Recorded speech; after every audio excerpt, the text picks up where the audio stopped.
करा दिए जाएंगे।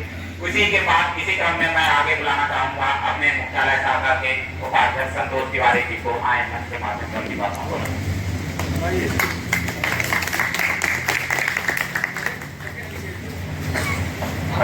धन्यवाद महोदय और मंच पर उपस्थित आज के सभाध्यक्ष इशरत भाई व कर्मचारी संगठन के श्री वशी यादव व अस्पताल से आए हुए हमारे सभी कर्मचारी भाई व हमारे यहाँ के जो पदाधिकारी है वह महिला साथी कर्मचारी, मैं सबको धन्यवाद व आभार व्यक्त करता हूँ।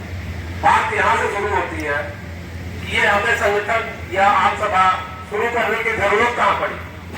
तो सबसे पहले जरूरत पड़ी जब एसीपी का आदेश लागू हुआ तो हमारे कुछ भ्रष्ट जो वहां बैठे हुए हैं उन्होंने उसमें अड़ंगा लगाने की कोशिश की। फिर ये आम सभा, क्योंकि लोगों की शिकायत हुई एसीपी में एक तो कराने का नाम नहीं, अगर कैसे एम्प्लॉइज यूनियन के काफी संघर्ष द्वारा एसीपी जब लागू हुई तो उसका विरोध करने के लिए कुछ जागरूक लोग जो 2-3 लोग ही हैं गिने चुने उन्होंने विरोध करना शुरू कर दिया। फिर ये आम सभा स्टार्ट हुई, उसके बाद वो मामला सुलटा, वो सुलटने के बाद अब नई जो है उसमें मैनेजमेंट से मिलकर समस्याएं उत्पन्न करते रहे। आज विभाग की स्थितियां हुई, सरप्लस लागू कर दिया। सरप्लस पे बात अभी चली रही है, उसका कोई फैसला नहीं हो पाया। अब पता लगा कि को ग्रुप बी कर्मचारियों के पीछे चल रहा है। ऐसे कुछ नए मुद्दे जो मैनेजमेंट से मिले हुए चापलूस और जो कुछ गद्दार लोग हैं मुद्दे बैठे हैं वो सोचते हैं कि हम ऐसा ही करते रहेंगे, मामला उलझाते रहेंगे। मैं इस मंच के माध्यम से अधिकारी और कर्मचारियों को बता देना चाहता हूँ कि अभी तो लड़ाई है, अभी जूते से मारे हैं गेट पे। अगर किसी माई के लाइन में कम हो तो वहाँ के और भ्रष्टाचारी कहे अभी तो शुरुआत है, अभी एक दिन नहीं, अभी यहाँ कोटियां गिरवा देंगे। मैं बता दे रहा हूँ अगर हमारी नौकरी नहीं रहेगी तो यहाँ कर्मचारियों में अगर जो भी गद्दारी करेगा उसको गेट पे ही मार के डाल देंगे। जिसको फांसी लगाना हो मुझे लगा देना, मुझे कोई जगह नहीं किसी बात। और रह गई बात प्रेम से बात करोगे तो प्रेम से करेंगे, अगर जरा सी बदतमीजी करोगे तो मुझसे बड़े बदतमीज है। रह गई बात यूनियन की, हमारी यूनियन हमेशा संघर्ष करती रही और कर्मचारी हित में सारे काम करती रही और करने के लिए बाध्य भी है। अब आप उनको कोई भी अगर आप वो जो घूस मांग रहे हो, किस बात की घूस मांग रहे हो? क्या तुमको सरकार तनख्वाह नहीं देती है? तुम अपनी सीट पर किसी का काम होगा तो पैसे मांगो। अरे भाई किस बात के पैसे ले रहे हो तुम? उसके बाद पैसे लेके भी तुम काम नहीं कर रहे हो। एक राम यादव का है, उसका प्रकरण 5,000 रुपया लेके ही गुप्ता और खंडेलवाल एंड कंपनी मिलकर ले चुके हैं। अब उससे 40,000 रुपए मांग रहे। वो रिटायर्ड कर्मचारी है, बताइए आज उसका वो कहाँ से पैसा लाएगा? और ऊपर से बने हुए कि मैं तो बहुत ईमानदार हूँ, मैं तो साइकिल चलता हूँ। अबे साइकिल तो साइकिल साले वो भी चली जाएगी, तुम साइकिल से भी नहीं चल पाओगे। तो ये जैसे यहाँ के भ्रष्टाचार लोग कर रहे हैं, मैं फिर भी बार-बार मैं कह रहा हूँ कि अभी भी सचेत हो जाए, वरना इसके बहुत ही विकट परिणाम होंगे जिसके लिए वो तैयार है।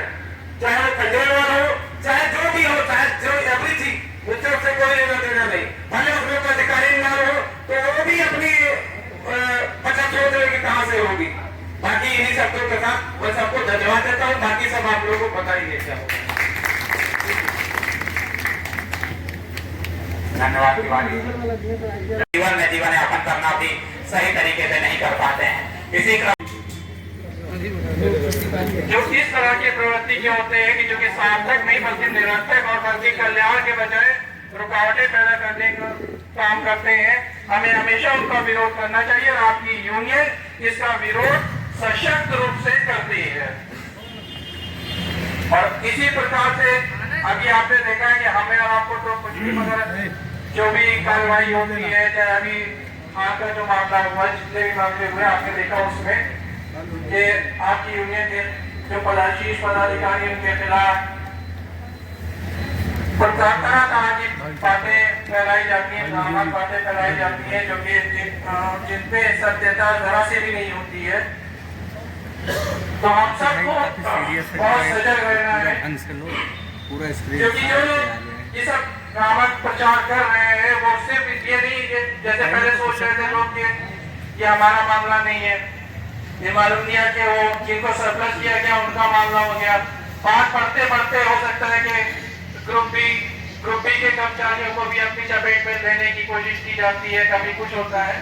तो ऐसा, और यह जो पिछली बार केंद्रीय अध्यक्ष महोदय ने पत्र पढ़कर सुनाया मैं यहाँ पर, उसमें जिन लोगों के खिलाफ शिकायतें थी, न जाने आगे कौन इस कड़ी में शामिल हो जाए। इसलिए हम सबको सजग और सचेत रहना चाहिए और यूनियन का भरपूर सहयोग करना चाहिए। इसी के साथ मैं अपनी वाणी को विराम देता हूँ। एक बार नारा लगा दें, इंकलाब जिंदाबाद, जिंदाबाद जिंदाबाद, इंकलाब जिंदाबाद, जिंदाबाद जिंदाबाद। जय संगठन। धन्यवाद। संगठन नहीं, किसी संगठन के मंच पर नहीं है, वो निश्चित रूप से किसी ऐसे मंच पर है जो कथाकथित कुछ लोगों द्वारा चलाए जा रहे हैं। तो हम उन्हें संगठन का स्वरूप नहीं मानते। संगठन का मतलब होता है संगठित होकर कर्मचारियों के हितों की रक्षा के लिए संघर्ष करना। इसी क्रम में मैं आगे बुलाना चाहूंगा महिला शाखा की सचिव श्री कौर जी को। आए आप मंच के माध्यम से अपनी बातों को रखें। जसदीप कौर जी।